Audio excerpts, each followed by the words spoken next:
বন্ধুরা নিয়ে চলে আসলাম আর একটা মজাদার রেসিপি, সেটা হচ্ছে নারকোল দিয়ে মানকচু বাটা। তার জন্য দেখো অল্প একটু মানকচু নিয়েছি, এটা আমরা 4 জন খাবো তো সেই বুঝেই নিয়েছি। আর অর্ধেক মালা নারকোল, এতটা লাগবে না, তোমাদেরকে দেখিয়ে দেবো কতটা নেবো। আর অল্প একটু সাদা সর্ষে আর একটা লঙ্কা, তোমরা যেমন ঝাল খাও সেই বুঝে লঙ্কা নিতে পারো। প্রথমে মানকচুটাকে গ্রেটার দিয়ে কুড়ে নিয়েছি, নারকোলও অল্প কুড়ে নেওয়া হয়েছে, লঙ্কাটা আছে আর সর্ষেটা। আমি এগুলোকে সমস্তটা পাটায় বাটবো, তোমরা চাইলে মিক্সিতেও একসাথে বাটতে পারো। তো আমি প্রথমে কচুগুলোকে বেটে নেবো, আর এখানে জলের কোনো দরকার নেই, কচুটাকে ছাড়িয়ে নিয়ে গোটা ধুয়ে তারপর সেটাকে গ্রেট করে নেবে। তাহলে মানে আর পরবর্তীকালে জল দিয়ে কিন্তু ধোবে না। তো দেখো আমার কচু বাটা কমপ্লিট। এবার নারকোলটাকে বেটে নেবো, অল্প একটু নারকোল নিয়েছি, সামান্য অর্ধেক মালা নারকোল দেখিয়েছি ঠিকই, কিন্তু নিয়েছি অল্প একটু। নারকোলটাও বাটা হয়ে গেছে, এবার সর্ষে আর লঙ্কাটা একসাথে পেস্ট করে মানে বেটে নিয়ে এবার তিনটেকে আর একবার বেটে নেবো একসাথে।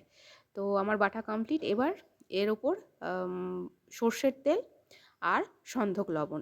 সন্ধক লবণ মানে ওই উপবাস টুপবাসে বা খেলে অনেকেই সন্ধক লবণ খায়।